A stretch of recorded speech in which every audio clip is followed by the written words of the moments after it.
और भंग का रंग जमाओ चकाचक, अरे खाइलो पान चबाए।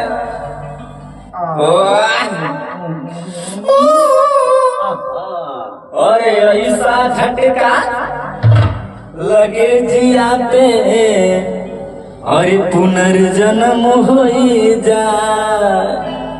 ओ खाई के पान बनारस वाला, ओ खाई के पान बनारस वाला, खुल जाए बंद अकल का ताला। ओ खाई के पान बनारस वाला, खुल जाए बंद अकल का ताला। फिर तो ऐसा करूं धमाल, सबकी पढ़ दे सबकी चाल। ओ छोरा गंगा किनारे वाला, ओ छोरा गंगा किनारे वाला। ओ खाई के पान बनारस वाला, खुल जाए बंद अकल का ताला।